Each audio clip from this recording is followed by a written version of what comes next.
You will now enter the conference. Muted. Welcome to Wbnn tonight. Of course, your proprietor, Dr. Olazunde Malay. Welcome to Walking in Purpose with the 2023 International Radio Hall of Fame Broadcasting and Enshrining, and also the Anna Waddell Award for Excellence winner, host of the year at Beverly Nation, Miss Angela Thomas Smith. Now, of course, we're live and direct from Lagos, Nigeria, beautiful downtown home. And of course, stream from the home of Beverly Nation since 2013, Robinson, Pennsylvania, United States of America. Make sure all lines are clear. Unmute. Can you hear me, Miss Thomas Smith? I can. All right. Quiet on the set. The call, let it show. Wbnn Nigeria, 4 seconds. Recording started. Well, good evening. I want to welcome you guys to Walking in Purpose with Angela. So, do you ever stop and think about how systematic inequalities and bias leads to the wrongful and disappropriated incarceration of minorities across the USA? Have you ever considered the impact on families, communities, and society as a whole when individuals from marginalized groups are unfairly targeted and imprisoned? Or how can we as a society work together to address and dismantle the structure that perpetrate the mass incarceration of minorities to ensure that justice is truly served for all? Again, I want to thank you for joining us for our 3,674th presentation of Ngozi Time Multimedia LLC. Of course, we are live from Lagos, Nigeria. Tonight, we will be discussing this critical topic: who's watching the watcher? My special guest tonight is Shanette Whiteside Johnson. And of course, I am Angela Thomas Smith, the host here of Walking in Purpose with Angela. Of course, I am the Anna Waddell Host of the Year recipient. Truly honored to be walking in that lane. Tonight, I want you guys to make sure that you call in and join the conversation. You can do that by dialing 717-734-6904. Then you will need to dial 533-4929 pound, and then follow the prompt. You need to press 1 pound And then if you would like to join the conversation with Shanette and myself, you will need to press *2. Don't be shy. Join the conversation because we want to hear from you on tonight. We're calling out the state of Texas and Colorado. The judicial system have truly failed to protect the lives and the rights of those incarcerated. And tonight, we're going to share some of those humane things. I'm going to ask Shanette some questions to tap into what she is doing in the state of Colorado over in Denver. I am excited to have her here. She is definitely creating and leaving a legacy. Also, we are celebrating International Women's History Month as well. So, without further ado, I'm going to move out the way and allow my guest to come on and share just a little bit about herself. Shanette, are you there?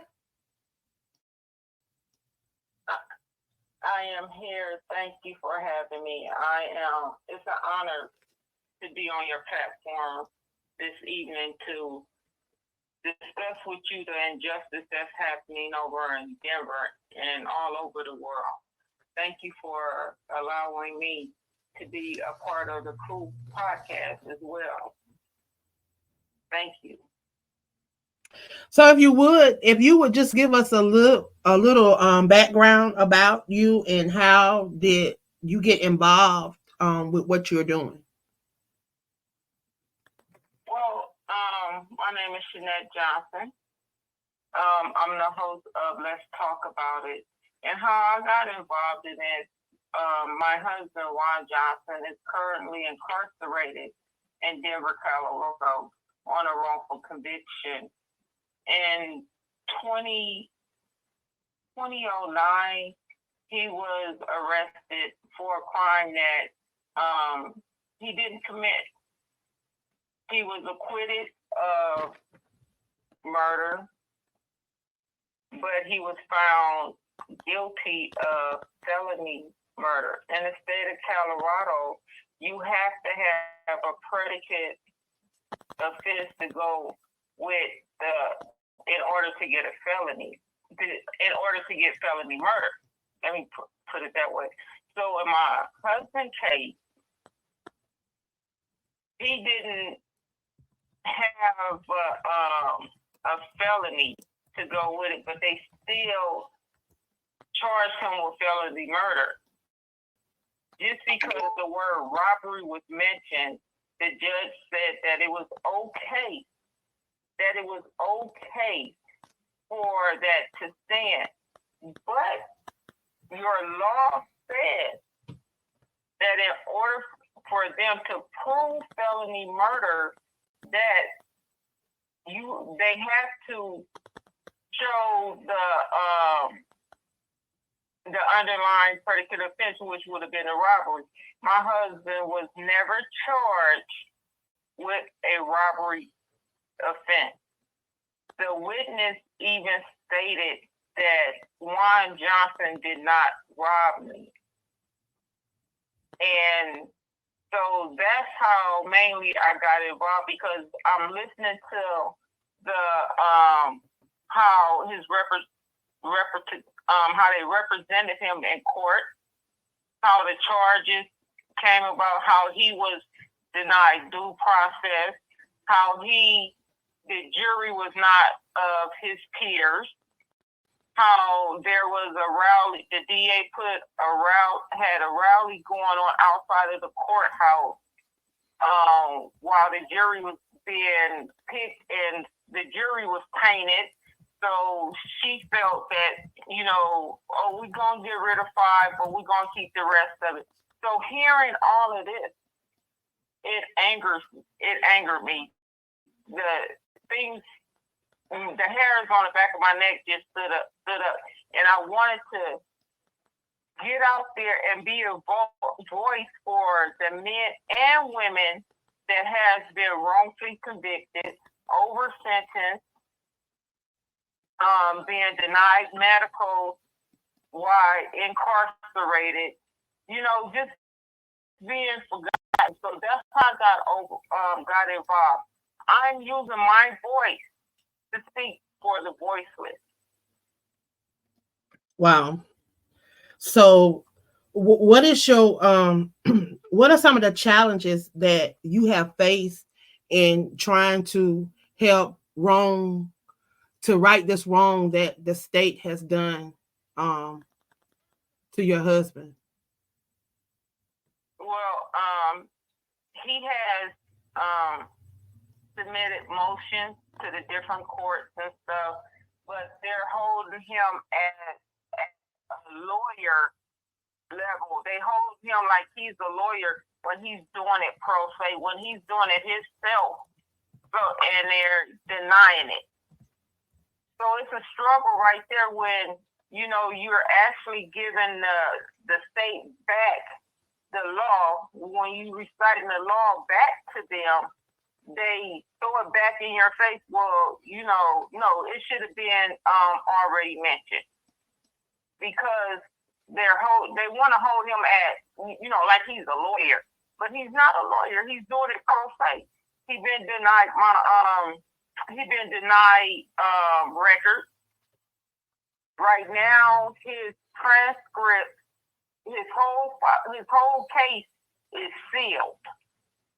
Why is his case sealed when he still is in the courts, when he still filed a motion to the court? So he actually has to go petition a judge to ask for certain things out of his record, and sometimes he gets denied.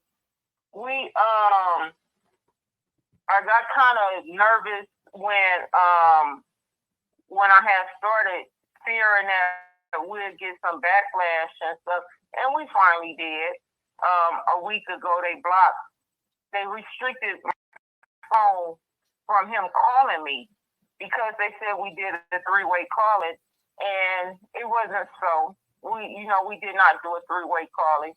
So, we're starting, quote unquote, to feel a little pressure coming down because of me using my voice. So what are some things that how have you engaged with policymakers and lawmakers to try to help push for reform and to get assistance with your husband's case? Well, I've written to the head DA over there and explained to her, the discrepancies that I've seen in his case, and tried to get it before the conviction review board.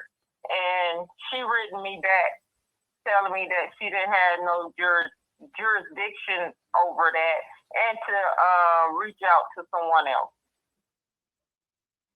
And our topic tonight is who's watching the watcher. So all these people that are in charge of making sure that these different things are upheld and in place, when it's all said and done and it falls back on them, then they throw the towel. They kick the can down the road to somebody else. It's out of their jurisdiction. Right. It's nothing that they can do. And then they kick it to the next person, and then it keeps going back and forth and back and forth. So over in Texas, that there are so many cases where there's so many discrepancies and so many loopholes and just so much going on. But there's one particular case where there were 10,000. You tell me how there's a miscommunication. And that's what they said, and that's all they said, and they left it alone. Nobody never questioned, nobody never said nothing. But there were some 1107s, and we all that into to reform and into advocacy know that 1107s is what they file when they want to appeal something on their cases or whatever. Well, 10,000 1107s in the state of Texas was just sitting there. They never got reviewed, never got anything done. So all these people, waiting to hear responses back to what's going to happen to their case, how they're going to, maybe get some relief or whatever the case may be. And nothing ever happened. 11 years goes by. And then the response after they find out that they were never answered, they were never response, people started asking questions. It was a miscommunication problem.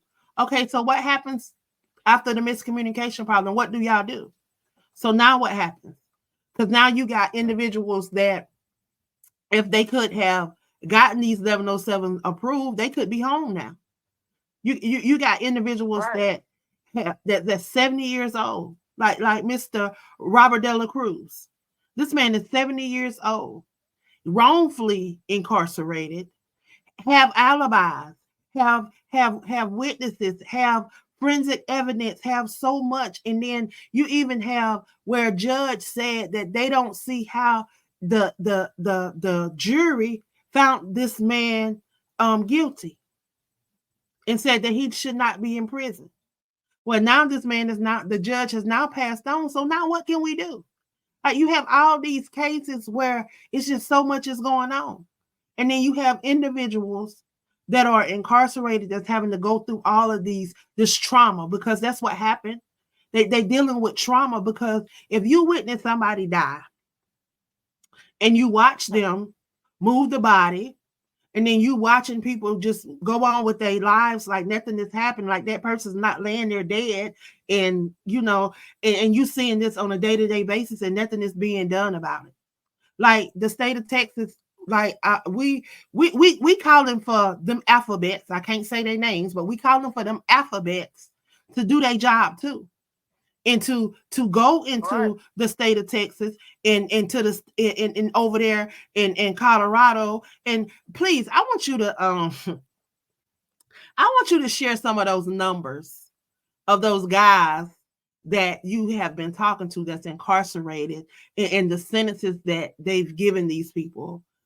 It's so sad. Overly and wrongfully incarcerate people, and then you forge documents, you falsify documents, and then later on down the line, after these people don't serve 20, 30 years, then you find out that the judge was crooked.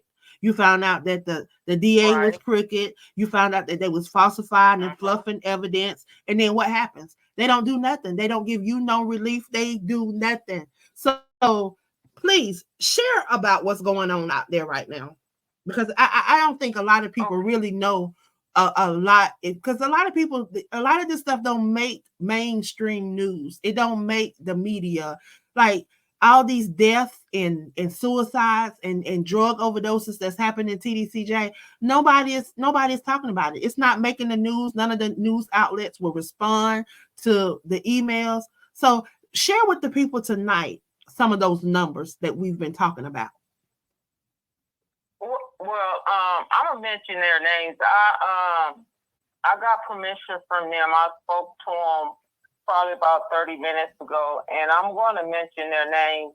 The first one is Ahmad Nim. He was, in 1999, he was given a life sentence without the possibility of parole. He was a juvenile. But in 2018, the law has changed where you can't sentence juveniles with life. So it changed to 40 years to life. So now he has 40 years to life, and he's been incarcerated since 99. He also, I'm gonna have him on my show the end of March. He's also on dialysis. Since he's been in, his health been failing him, and so he's just fighting, to get out. The next person we have is Christopher J. Taylor. He's 38 years old. 38 years old. He has life without the possibility. Plus, they tacked on 64 years, an additional 64 years. So you don't give this man life, and then you're gonna give him another 64 years. Okay. He has served 18 years now. We have Robert Bodice. He has life without the possibility of parole, and they tacked on an extra 32 years. I believe it's an extra 32 years or an extra 34 years to his time. We have the one that I just spoke to, had on my show on Monday, Glenn Kemp. Glenn been incarcerated for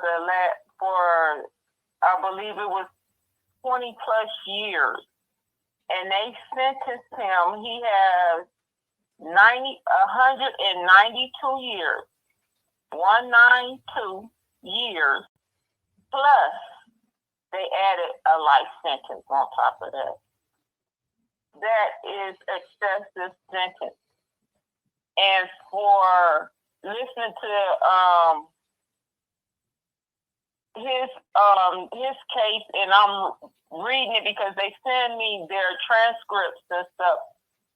The jury said no, that they didn't find him guilty of two of the charges, but the judge went over the jury and still sentenced him for one charge. He got 96 years.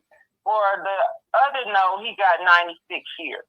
So that's where he got the 192 years. And then for the one that they did say yes to, he got the life sentence onto that, which, make me feel like, okay, so why do we need a jury if the judge gonna hand down all that time? Here we is. This is amazing. You had these former Aurora police officers. They have on body cameras, and I don't know if anyone heard of the young man Elijah McCain in Denver. It was a big thing. He was a young black guy, and the police officers, they beat him. They beat him. The paramedics shot something in it, some kind of medicine in him, and in the event, Elijah died. He passed away. We're over there where they have proof of what they did. They see it on camera. I believe 2 officers got off. Then you have an officer that didn't get off. He was only sentenced to 14 months. 14 months. And he got 4 years of probation. Wow. But you got proof showing that they did this, and this is what you give him. But you have zero proof of them men that's being wrongfully convicted. You have zero evidence, but you giving them all this time. My husband has life without the possibility. He been in almost 15 and a half years. Wow. Well, he didn't do. We have a caller. We have caller number 1 in queue. I want you to think about this question while we talk to this caller, and we're going to continue the conversation. But I want you to think about, what role do you believe the community play in what's going on within the criminal justice system, and how can they play a role in the reform? So we're going to take this caller. Caller number 1, if you would please tell me where you're calling from and state your name. Hey, it's Jerry Petito, Angela. I'm calling from New Jersey. How are you? All right. How are you? I'm okay. Okay, I want to say hello to your guests first of all, and to you. But I'm listening to all this, and it's just making me sad and sick. And I have a question. It might be an ignorant question, but I have a question. I'm listening to some of the stories she's talking about. I have a hard time understanding what's going on in the judicial system anyway today, okay? They're letting these criminals off that are raping children. They're letting them off. They're letting people go and that have really done these horrendous crimes. And then you have people like her husband. And, here's my question, I guess. The ones that are wrongfully convicted, are the majority of them up against officers that were part of this? Well, you have officers, you have crooked officers, you have you have these people that fight for power, they hungry for power, and then it's a money struggle. So in the state of Texas, there was what they call pay for play, where the judges were given all of these district attorneys and these public offenders all these different cases for them to pay money towards their campaign and to do all kind of stuff. It's a proven facts that they have did investigation. It was proven that it was done, but nothing was done about it. All these judges was proven that this had been done. They have so many cases, so many lawsuits. There's so much going on. Like right now, you can I can show you documentation where I have been writing these people about individuals calling me every day telling me that somebody else overdosed, somebody else committed suicide. Every single day I get a phone call. So somebody told me that the ambulance came, this was on the 2nd. The ambulance came to pick up somebody. They would not remove the body because they said the body had already started to change color. So that means somebody not doing their job. So there's a lot of corruption that's going on within this judicial system. First, they don't have enough people working. And then they don't want to follow the guidelines that they do have in place. These people don't want to do their job. Inmates are doing what officers are supposed to do. Governor in Texas know what's going on and refuse to do what he's supposed to do. And they won't even allow the alphabets to come in and take over when they can come in and take over because they've taken over TDCJ before.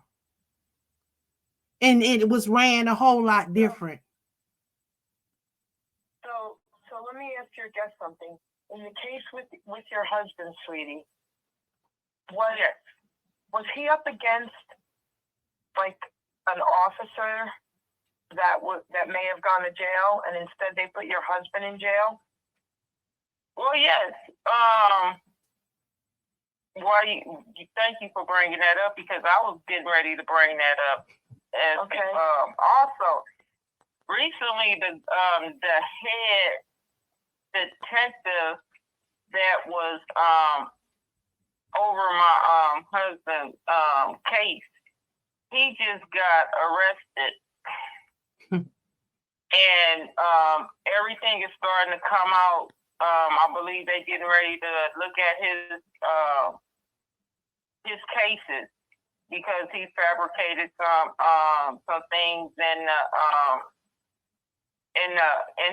his paperwork, and he also like threatened witnesses and stuff, and things like that. So yeah, it's a big thing. It's a big thing.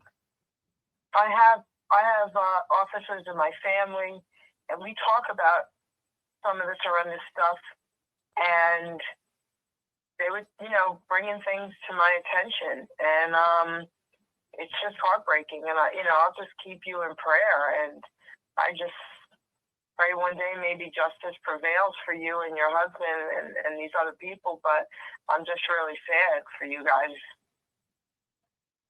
I mean, we're fighting it. I mean, until you actually sit down and talk to these men and you see it in black and white and you just be like, well, how did a jury find you guilty of this? And everyone that I done talked to, that I done came across of, the jury was not of their peers, and that's their right. It's supposed to be a jury of their peers, and it's not. It's not. You know, I have an article. I just seen an article last week when they were saying that one of the officers from Aurora, Denver, went to the Elijah McCain when they was over there picking the juries for the officers. That she went up to the black jurors and got them kicked off because she was asking them questions and stuff, and then she would go back and report it to the DA, and they got them kicked off. This is terrible. Listen, you know, God has the last say. You know, I'm just sorry for you. Wow. But this is what we deal with. And this has been going on for decades. Like, this is not something that just started happening. You know, Shanette, you and I have had many conversations, and we've talked about how we felt like it was just a step forward. A step above slavery. You know, and we talked about the 13th Amendment. We talked about how the prison system is just like these plantations that, you know, they used to run. You go to a lot of these facilities, and people don't understand how it's about to get. Like, and if you tune in to Chinchilla's show, you've heard some of the stories that she's had on there, some of the cases that she's talked about out of Alabama. And how those people do in Alabama.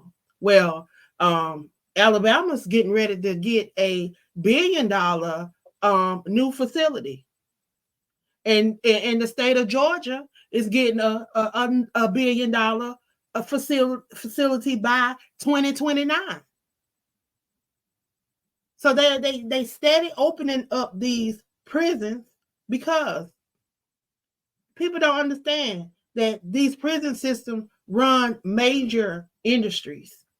Major companies are ran by these prison systems. Governors getting kickbacks off of the prison system. Ain't nothing nobody told me something. See, people, when I'm passionate about something, see, I find a way. And in this class that I'm in, I found a way to include TDCJ and the parole board and a lot of stuff that's going on within the prison system in my papers. And they were approved by my teachers, and we've been discussing. When I tell y'all, I've been getting perfect scores on these papers. I can't wait till this class is over so I can publish these papers and go and lay them on somebody's desk, because somebody needs to read this. My teacher told me, she say, you should be a consultant for them. Because, you know, of course, I did not, in the beginning, I started using their name. I just say TDCJ. And then when I told her it was the Texas Department of Criminal Justice, she said, well, you still should be a consultant for them. But I tell you, I thank you. This is crazy. Oh my goodness. Yes, it is.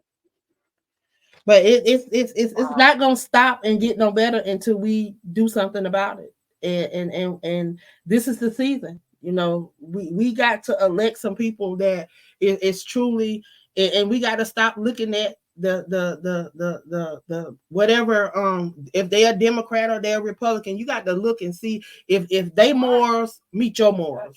If what they stand for is what you stand for. And we can't keep just going down these party lines and just going in and say, oh, I'm a Democrat, and go Democrat, or I'm a Republican and go Republican. If you a Democrat and you ain't doing what I need you to do, then hey, you got to go. I need somebody that's gonna be for what's right, and that's gonna help us come out of this mess that we in, because we deep in some mess. And it's time for change all around. Yeah. And yesterday, all the states got out to vote. Judges was up for re-election as well. Mm-hmm. And I'll put it out there. Hey, just don't go in there and vote for anybody, because our grandkids, our great grandkids are dependent on that. We don't want them to go through what their fathers and grandfathers and great grandfathers is going through right now. We have to stop, and we have to get serious about the people that we are electing to represent us. Don't put them in there. They can promise us everything they want, but you do your research. Because once they get in office, they don't care about us. All they looking at is that money. Oh, I'll get to the office. I'm going on vacation. Man, you see them over here on the slope, playing golf and all of this other stuff with our tax money. Our tax money. Go ahead. I just want to share one more thing with you guys. Mm-hmm. Angela knows a lot about me, but I've done a lot of protests, and I went to the borders last year to cover a story there, Yuma, Arizona, with the Border Patrol, and I've protested with Robert F. Kennedy Jr. over our constitutional rights pre-COVID. I mean, all this stuff I do, right? And I'm going to share something with you. I actually had a conversation with a husband and wife, and one of them is Democrat and one of them is Republican. You want to know why? Because they've always been that way. I said, excuse me? You're Republican still because you've always been that way since you were young. You're Democrat still because you've always been that way when you were young. Are you kidding me? I don't understand that. I don't understand that. Listen, when we were really young, most of us were Democrats. Then as we got older, maybe we got more conservative. Then as we got even older, maybe we were in the middle. But you have to change something, not just because you've been a Democrat your whole life or a Republican your whole life and you're going to stay that way and that's how you're going to vote. That's insanity to me. Right? And that's what's going on in this freaking world. I'm getting passionate now. Listen, well, that's what they do. Well, Jerry, please tell everybody who you are before you leave. You can't leave without telling everybody who you are. Tell them who you are real quick. I'm also a host on this network with Angela, the Jerry Petito Show I was on last night. And I also have the Smart Ass Network, and it's going to be next Monday night. Ava Holly's going to start that week. But again, Angela, thank you for this. And I can't wait for our interview as well, girl. But your guest, again, I'm going to keep you in prayer, this whole situation. And, I just feel so bad. Well, thank you for calling in and supporting. God bless you too. Amen. So we have caller number 2 in queue. Caller number 2, if you could, please tell me your name and where you're calling from, please. Well, hi, Miss Angela, and your lovely guest. This is Ava Holly. How are you? Hey, Ava, how are you? I'm great. I am, totally in agreement with everything that Jerry said. For your guest, I'm going to keep you in my prayers. Not just tonight, but every night. I mean, I just can't, like Jerry said, just reiterating, I just can't understand our system anymore. It's just so ridiculous. I was thinking while you guys were talking about the movie Runaway Jury. I don't know if you ever saw it, but it's so interesting because a large company is being not attacked, but put on trial because of something that they did. And there's a guy with an earpiece that's interviewing the jurors. And in the back room, there's a guy listening to that earpiece, pulling up all the backgrounds of all the jurors and all, like, do they want them? Don't they want them? And I don't know if big companies really do this or if anybody could do it. But I said to my husband who works in the law, and I'm like, is this really possible? Does this stuff really happen that they can actually buy the jury? I mean, the outcome went for the good, yet the whole process was very interesting to watch. So if you haven't seen that, you get a chance to see it. But on a more serious note, you are in my thoughts and prayers. And Angela, I'm so proud of you for bringing these things to this platform and to Brother O, because without this platform, many, many people would not realize what's really going on. I mean, I knew about wrongful incarceration. I've heard about it before, but you don't realize what's going on until it's brought to the light by this platform and maybe some other platforms, but this platform especially, where, you guys speak about the things that aren't really spoken about, like you said earlier. So I'm proud of you for that, and I feel for your guest, and I said you will be in my thoughts and prayers. Thank you. Well, thank you, Ava. Please, before you leave, share with everybody who you are. Well, thank you. I'm also a host on this beautiful platform network, Wbnn, Beverly Nation Network, the Dynasty, and I'm also a host on Jerry Petito's network as an extension of the Dynasty, and that will be on the 11th coming up next week, and that's at 8 p.m., and that's the Smart ASS Network, always sensational and spectacular. And then I'm back on this platform at 9:30 on Wednesday the 13th with a casual chat. So we will see you guys then, and I'm enjoying your show. And again, I just feel so tore up inside over everything that's going on.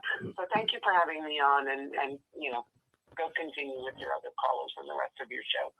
Thank you for stopping by and sharing with us on tonight. Yes, I tell you, I thank Brother O for allowing us to be able to express about those things that are pressing us, because I tell you, I don't know how I got involved with the state of Texas, but that thing has been on me, and to see, what's going on, me and you talk quite often about different situations and different things that's going on and what's pressing. I just want your opinion on some things that you think would help turn around what's going on within that judicial system in Colorado, because not just your husband has experienced,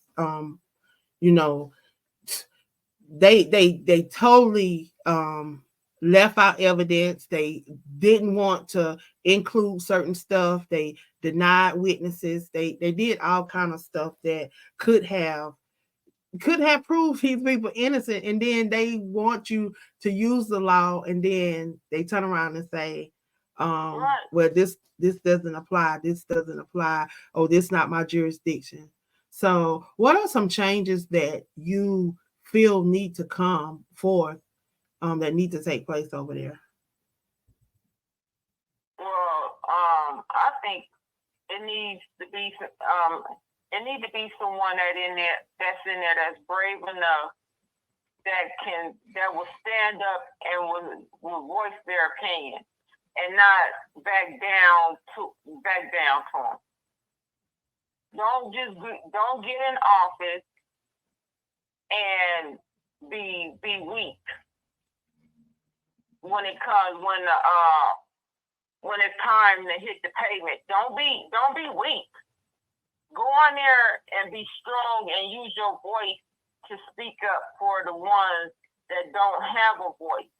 Because we all come from somewhere. Whether we come from a house with one parent or two parents, or we come from a middle class home. We all come from somewhere. We don't experience stuff in life. So use your voice. Don't be weak. It's not time to be weak. We have our grandchildren, our great-grandchildren. We have to do it for them. And we can't do it for ourselves. Let's do it for the generation that's coming behind us. Let's stand up. Wow. What keeps you going? Because I know it cannot be easy. What keeps you hopeful and energized for your fight for your husband? You know, I just seen my husband this past weekend, just to see him smiling and telling me it's gonna be all right. We got this. The fight is not over. I'm still fighting. Just to see his strength and to see the strength of the other men that I got to sit down and talk to this past weekend, and you know, just to see them smiling, knowing that they have someone. I don't promise them anything. I just tell them, hey, I'll get your story out there. I'll be your voice. I'll speak for you. So some of them done did the work, but they don't have that person to speak up for them. Some of their family members have passed on, like Mr. Kemp.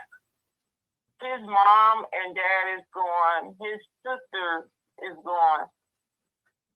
And it's just him. It's just him. So he needs someone to speak out for him. He wants to come home. He's 70 years old. He's been in there 20 plus years. And that's what keeps me going. I'm a mother. You know, my son passed before months on the 10th, and I'm fighting for his son. I'm fighting for my other 3 grandsons, so they don't have to experience what the other men are experiencing, or even for my daughters, they don't have to experience what the other women are experiencing that's wrongfully incarcerated, because it is some women that's in there wrongfully incarcerated. Yes. And I would love to sit down and talk to some of them. Well, I have some for you. We have caller number 3 in queue, but we definitely will talk about that. I have some for you down in TDCJ in the Murray unit, in the Hobby unit. Caller number 3, if you would, please state your name and where you're calling from, please. Caller number 3. Is that me? Yes. Oh yeah. This is Minister Alma, and what I wanted to know is how can we get more people involved in what's going on? A lot of people, you know, you hear about it, but if it doesn't directly affect you or your family, they're not like the civil rights people that got involved because of the principle. But how can we educate people more about what's going on? By sharing shows like this, sharing shows like Chinchillas, sharing shows like Shanette's over on the Crew Podcast, and going out and being involved in what's going on in the community when they are having these rallies. Oftentimes I hear of individuals having rallies where they're coming together, seeing who these people are that are running for office and finding out what their agendas are, going to their rallies, going to their meetings, going to your city council, getting to know your city leaders, your county leaders, getting to know the people that run your local government. Because those people that run your local government, they seem to move up to the next level, and then they keep on moving up until they get up and start running some stuff. So that's what we have to see, who we putting in place in the lower level that's going to be moving up. Because oftentimes these people, these crooked people get in place. And then we have to also talk about nepotism and how we want to keep we want to hire our brothers, we want to hire our sister-in-laws, and we want to hire everybody in the family and keep it all in the family. That's what they do. That's what's been happening. And if we follow the trail, and it's the money trail, and the power trail, we'll see. That's what you will see. That's what you'll find out. You know, Texas right now is setting an example for a lot of what not to do. The corruption that has plagued that state for the last 3 to 4 decades. I'm telling you, Minister Alma, it'll make you want to turn over. And you wouldn't believe some of the stuff that's happening. That the churches have separated church and state, and the churches are no longer, we're just talking about slapping oil on you, you're going to be all right. But there's more things happening outside of the four walls of the church that the church should be educating people about. Do you feel like a lot more people would get involved and they would start promoting? It's like they almost, if you're a Christian, they almost tell you not to take office. But if more people that look like us and think like us are in office, then little by little we can empower people. Well, I don't know why people don't, as spiritual leaders and as believers, don't take office, because they talk about the government in the Bible. You know, it is mentioned in the Bible. Right. So if it's mentioned in the Bible, then hey, it was going on back then too. So if it was going on back then too, then hey, we still got to take our place. And I think, why not? Right, why not? To be able to live in the world. But he said we had to be in this world, but not of this world. So you got to partake into some of these things, but you don't have to. You can be in place in the government without being corrupt. That's how you be in the world without being of the world. And see, a lot of people have lost that concept. They lost that grasp. And it's all about them, where they think that they have power. See, we've not lost a lot. We just not lost our grounding on a lot. You know, we got to get back to where we believe that we can be that change, and we are that change.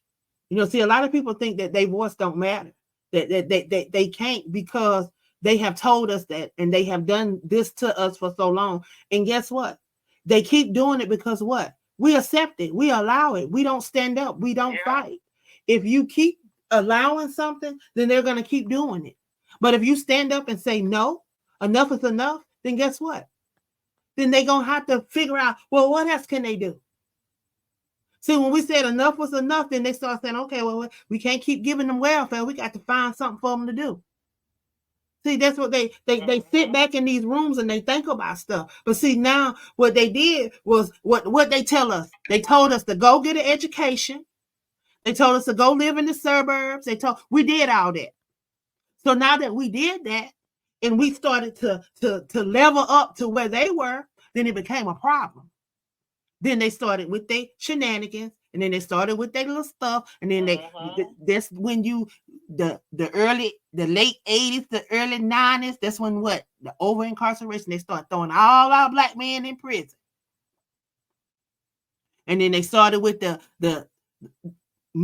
talking about running all kind of industries from the prison, but they don't get paid nothing. Right. But they making billions and trillions of dollars from the industries within the prisons. That's what kind of companies get their product from the prison system. When the last time you had some Starbucks? When the last time all y'all that like Victoria's Secrets had some Victoria's Secrets? They making it. The last time you slept on a mattress, they make mattresses. And if you're riding around in the state of Texas, your license plate come from a prison. They're the only place in Texas that you can get those license plates. They're the only place that they have that machine is in that prison system. Nowhere else you can make a license plate. Known fact. Ain't nothing I'm making up. You can fact check that, baby. I'm telling you, we got to keep praying and we got to stay on the wall. But if you won't change, guess what? You got to be that change that you want to see. I ain't gonna let it go. But I thank you, Minister Alma, for stopping in and chiming in and sharing with us. If you would please tell us, who are you? I'm a member of the Crew podcast. I did my show earlier tonight, Inspirational Moments with Prophetess T. And I just want to change the world is looking for.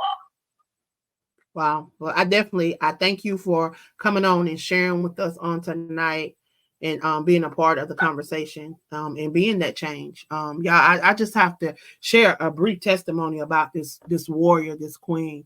A little over 2 years ago, she had a massive stroke. The doctors they gave up on her, but yet she's still here. She's not fully mobile, but yet she's still present. When people make excuses, I always have to talk about her, because from her hospital bed, she's hosted a show for now going on 2 years. When others make excuses, well, there's a will, there's a way. And if you want to, you will. And that's what we are. See, if we won't change, we have to be that change. We have to be that change that we want to see in this world.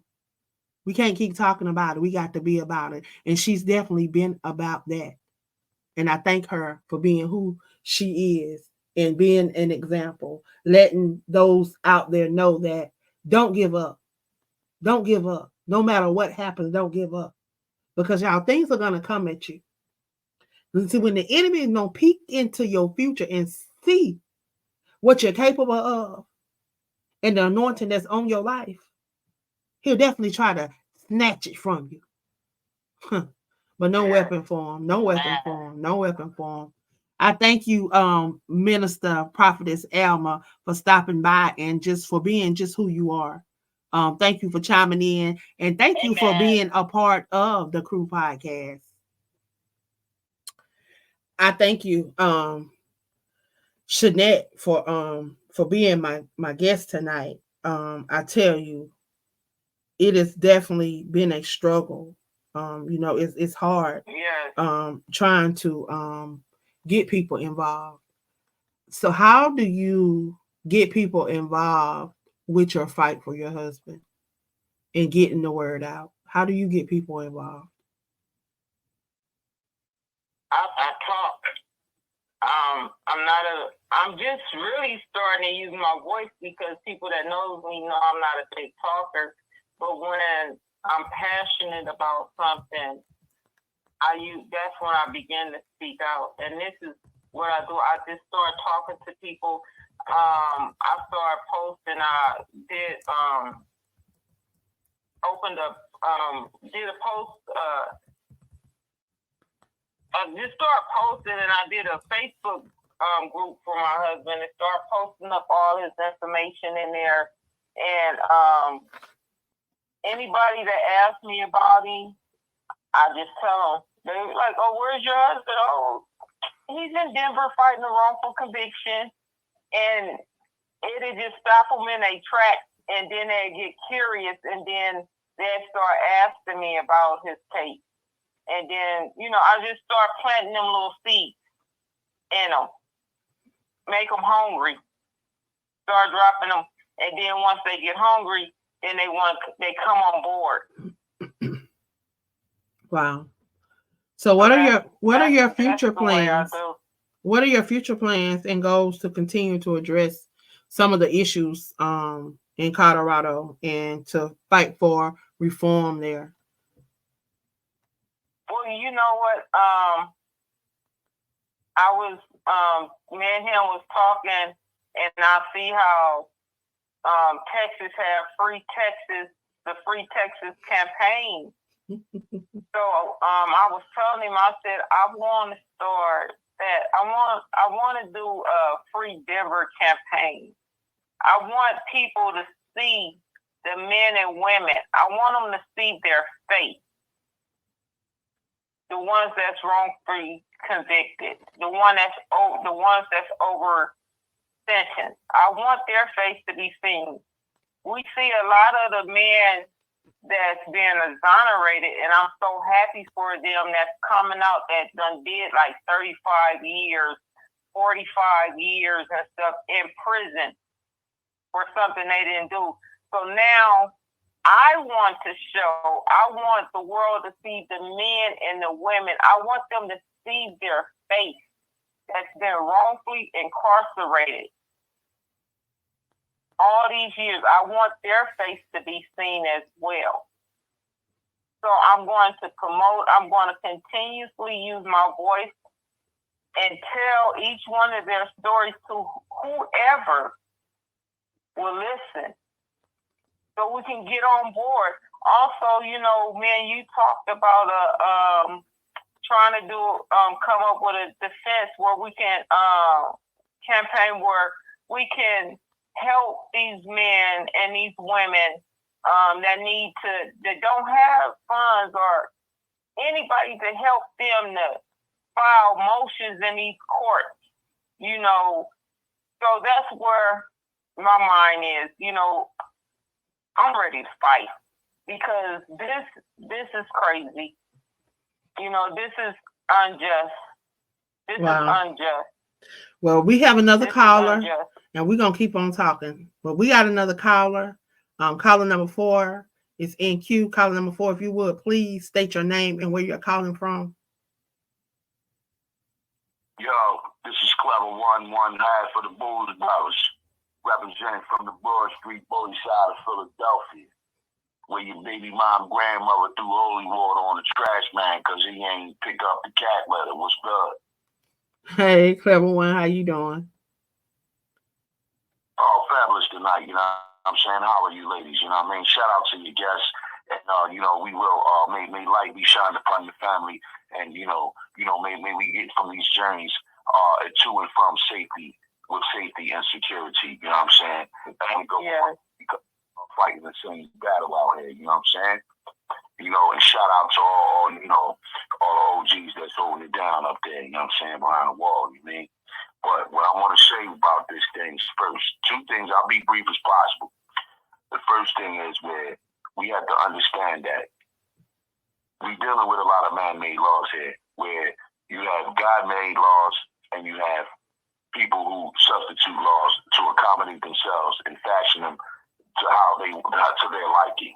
Where this is the time and where we in 2024, where this is major disbelief in which where anybody that calls themselves religious or anybody, especially the people who swear on the Bible in the courtrooms and all that, because you're swearing on the book. You swear on the book, but you're not following what's in the book because the court system is actually in the front of the book. If you know what the 613 commandments are of the laws of Musa, that's Moses. If y'all know who Musa is, and his book is the Torah. AKA the Torah. Which is those are 5 different chapters of a Bible. You got Genesis, Exodus, Leviticus, Deuteronomy, and Numbers. These are the books of Moses, and in these books is the actual court system for mankind. The court system for human beings, where God made the laws and he did not change them.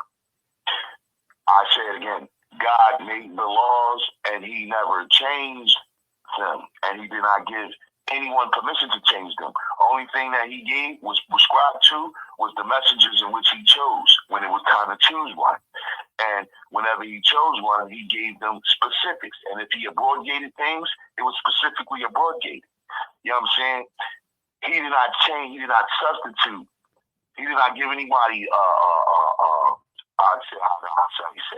permission to substitute anything. Like if he told you that you're supposed to get stoned to death for being an adulterer, then that's what the hell's supposed to happen to you. It ain't up to you to say what's harsh. What God says, that's what he says. Who are you as a human being to say what's too harsh for him to punish you? If you put it there and he said that's what you do, that's what you do. Because trust me. So all these lawmakers that we talking about here, that's the main thing. They are not following what the law is supposed to be. God made laws, man made laws. Which one you going to follow? So that's the whole main question there. That fixes everything. You know what I mean? Because if niggas knew that they was going to get their hand chopped off But as soon as they hit the jail for stealing, guess how many thieves it'll be out here? You see what I'm saying? Probably not. Right. So all I'm saying is, what's too harsh is what stops the crime. You feel me? What's too harsh is what stops the crime. Maybe, these punishments for these crimes is too harsh. That's why people keep committing them, because they're not following the particular rules in which were set in place for these heinous crimes and actions and things. This is why people who are innocent get mixed in. You know what I mean? Because it becomes a gamble and a lottery because of man-made law system. So you can't win against a man-made law system. You have to go around the man-made law system. You know what I'm saying? Now, here's the second thing. Y'all. All I'm gonna say is this, right? Because we gotta do this. We gotta teach our people to when you go to prison. I've been there, and you got a lot of law librarians in there. What people have to do is become law librarians outside of the prison. The family, the support systems, the people. Yeah. Who, this is my advice to the families who have the people who are wrongfully incarcerated. You know what I mean, for injustices and things like that. You know what I mean? We got all these different DA systems that they people is a lottery ticket. You know what I'm saying? You win this one, I'll let you win the other three. You know what I mean? Type time. And an innocent person can be shuffled in that type of game like that. So when we dealing with man-made laws, people, remember, vote against the man-made laws and or approach them about those books in which they tell you to swear on when in the courtrooms, because they're not following nothing in them.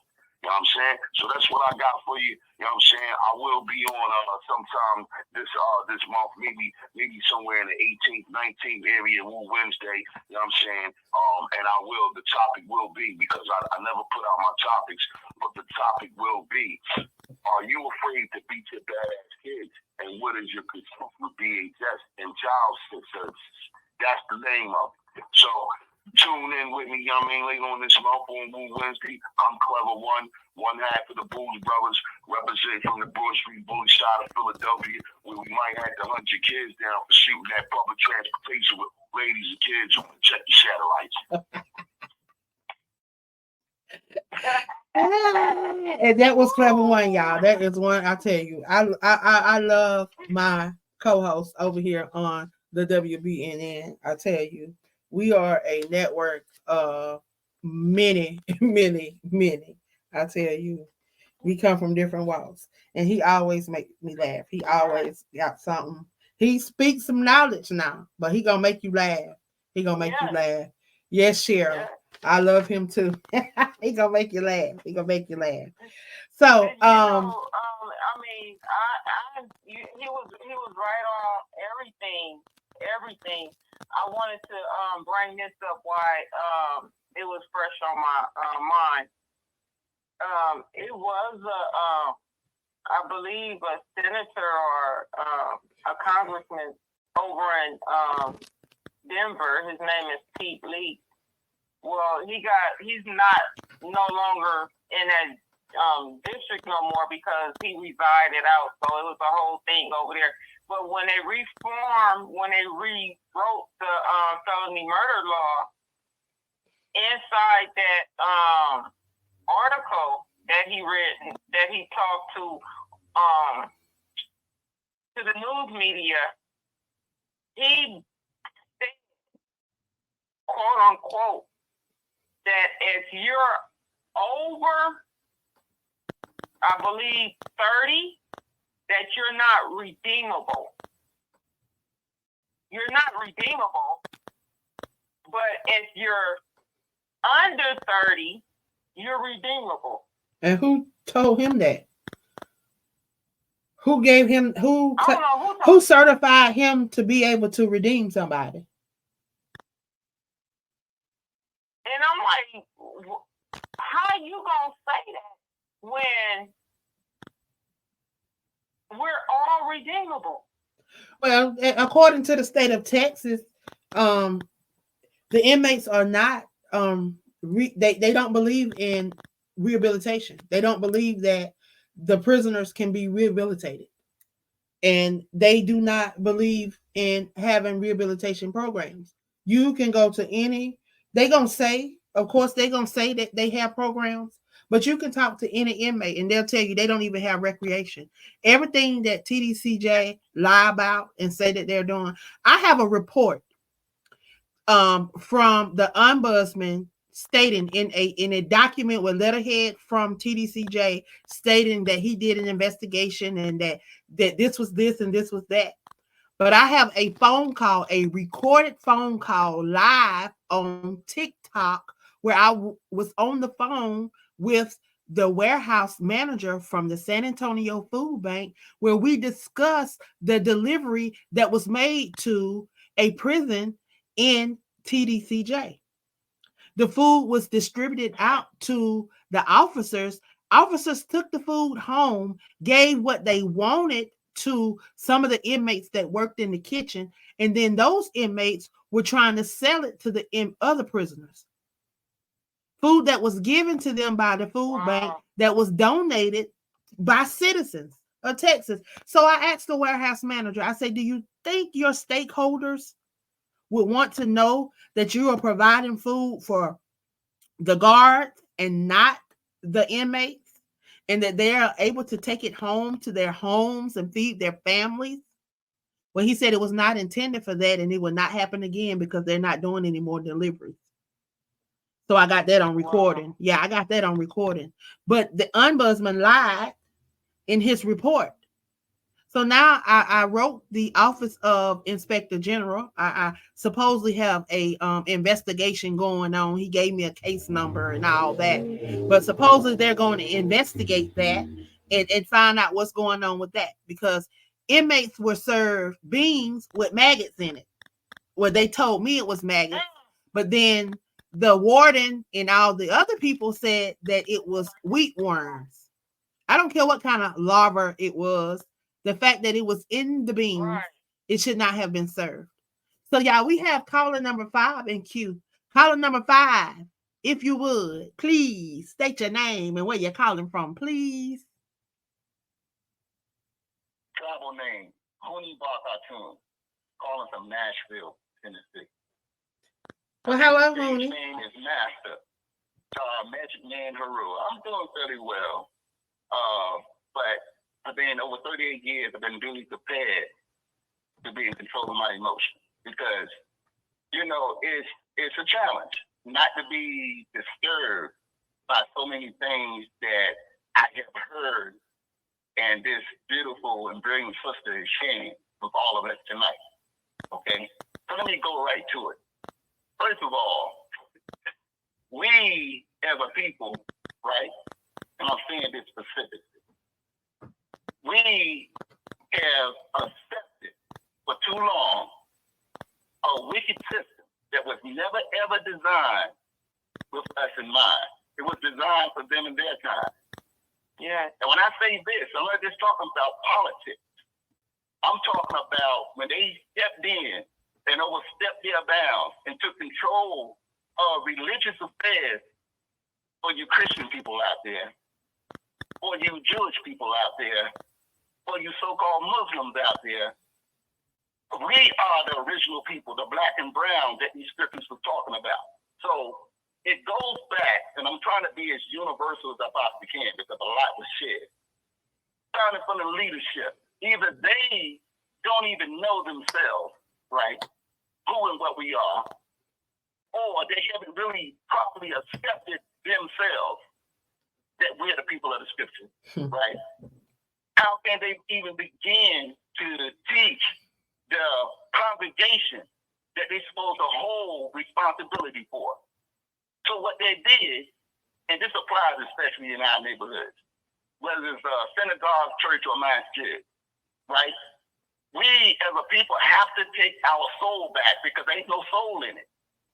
Ain't no soul in it. So what I want to do is to arm us with enough information in this short little soundbite that I'm doing right now. I'm asking you who's listening to this live and direct or when it's archived, it's become a double-edged axe. On one side of this axe, I want you to keep the faith because We are some faithful people, according to Scripture. We're some faithful people even today, right? And on the side of the other side of the act, I want us to become those willing workers, because what did the Scriptures say? Faith without works, right? It says, right? You got to be willing to swing that act, right? And remember, with this double-edged act, we're going to go up against what appear to be a big tree, okay? Because these people have put themselves in position of power for too long. They have the audacity, and I'm trying my best to keep it clean out of my divine love and respect for you, right, is to over-sentence people, to pass these, hideous judgments against people, right? But we're not supposed to do them the same way. We're not supposed to mention the things that they did for over 400 years, according to Scripture and according to fact, right? We're not supposed to even bring that up. We're supposed to just forget about that. So what I'm saying, along with that double-edged act, the same thing that they have passed these judgments against us in our time, we got to do the exact same thing. But we got to do it with soul. See, when you take control of your mind and your soul and stop, because that's the only power that we're giving them.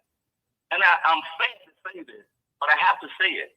We have been giving them the power to do what they have been doing for so long.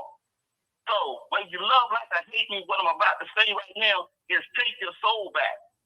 You can vote all you want to, right? Somebody can be blacker than the midnight sky that we vote for. But if they have the nerve to come up here like this idiot that's running for president right now, that come up here on a podium that says ain't no racism in America, right? How are we going to allow an idiot like that to even say something so stupid and come out of his mouth like that without letting him pay the ultimate price for it? Anyway, I'm about to pause right there, because after your show ends, mine begins, and tomorrow I'm the host of We Will Aware You. And I'll be speaking about Ansar. Now, a lot of people not linguistic like I am. So let me translate. An Ansar is an aider, not a helper. An aider that's sent into the world to assist you. Because meaning, you're going to have to help do something to change your condition. Okay? That'll be 9:30 Eastern Standard Time tomorrow. Anyway, love you with the heart and soul of me. Well, thank you for stopping by and sharing with us. I tell you, y'all might want to tune in tomorrow night. Because he's going to be dropping some nuggets like he always do. I tell you, that man got he didn't even do himself justice, because he got a couple of accolades, and it take Brother O to run down that list, because I be messing it up. But he got a couple of things going on, and Jerry did too. And I don't even think she announced it, all her stuff. But we got some powerful hitters over here, y'all. We got some international Radio Hall of Famers, some Lifetime Achievement Award winners, and then of course, y'all, we have some hosts that represent our illustrious Anna Waddell, I tell you, Host of the Year award. So we have some accolades floating around over here. So I tell you, I'm honored to be a part of this network and have an opportunity to be able to be a voice for that person that may not have a voice. But it is now almost time for our final thoughts. I want you to share final thoughts for tonight. What would you like to leave with the people? And before, in your final thoughts, please tell them how they can reach out, how they can support the things that you're doing, how they can tune into your show, things of that nature. Well, you can. I'm the host of, again, Let's Talk About It. I'm on every first and third Monday of the month at 8 p.m. Eastern Standard Time and 6 p.m. Pacific Standard Time. You can also reach me on Facebook at Let's Talk About It. Or you can just reach me at my personal Facebook, which is Shanette Whiteside. I'm also on Instagram at just being Jeanette. My husband's Facebook page is Juan Johnson, wrongfully convicted. And that's where you can mainly meet me at. But I want to just speak to everyone. If you have a voice or you know someone that's in that situation, don't just brush them to the side. Don't just brush it off. Speak up. Bring it to, our attention. I would love to have them on my show and talk about it. Like I said, I want the world to see these men, these women's faces. If you've seen the statistics of the wrongful conviction, African American men are the number one men that are in jail on wrongfully convicted. Then you have our brown brothers that's coming behind them. But out of all of them men, the black man is going to serve more time than anyone. More time than our brown brothers, the white man, the Asian man. Matter of fact, the white man is the lowest one. They get out before a black man. That's what the statistics state. I'm not just saying this. I'm not making it up. I've seen it for myself. You can go on the Innocent Project. You can Google it. You can see it. If we don't stand up for our black men and women, we're going to fall. We have to stand together. They moved our ancestors from Africa in chains. They was chained around their necks. Their hands was chained. Their feet was chained. And they still doing the same thing. But the chain that is not around their neck no more because they don't want us to see it. They don't move the chains. They moving them men. I've seen them how they move them. These young men. I've seen how they move them. I've seen it on this past Monday when I went to see my husband. I heard nothing but chains just rattling and the people, the guards just laughing and stuff. And the young men just standing out there and they got their hands out and they putting these chains around their hands and chaining their hands to their waist and putting these black boxes on there and their feet. The cycle is repeating itself. We're not coming from the motherland. We here. And they still chaining us. When are we going to break these chains? When are we going to stand up as a black nation? When are we going to stand up and let our voices be heard? We have our grandchildren, our great-grandchildren that's coming behind us. Let's stand up and speak out, even if our voices are shaky. Well, you've heard it. You've heard it from Jeanette Johnson. People. She said, stand up, even if your voice is shaky. Allow your voice to be heard. It is Ngozi time. Well, first of all, I want to thank all the folks who came out of the robbery to listen to that. If you're joining late, if you came late, we appreciate what you heard. And tonight, Angela gave Jeanette. And, definitely prayers go out to her husband who has been wrongfully incarcerated there in that state. And this is why it's important for all of our satellite networks, as well as Mullen Necessity, for all of us to be able to be on time and to support our shows. To all of our CEOs, Mullen Necessity Nation, there is no satellite network. And we are family, like Sister Sledge. Tomorrow night, we come back on with My Precious Network. And the man man and the legend. He's not a myth. His name is Vincent Moto. The name of the show is King. And all the folks at Beverly Nation. Same goes for you. Support our satellite networks on time, 8 o'clock Eastern Standard Time for Ouch. No, I'm sorry, not Ouch. Chaos. Right? By Mr. Moto, so many different names, but it is Chaos, by Mr. Moto, who is our wonderful Commonwealth of Pennsylvania, historical insider. That man is a wonderful person to meet, and you guys get a chance to greet him with his wonderful voice tomorrow night, right here at Wbnn Communications via My Precious Network by CEO Dr. Chinchilla J. And I'm so proud of that. And of course, later on, we have wonderful, outstanding 2022 International Radio Hall of Fame broadcasting lifetime achiever.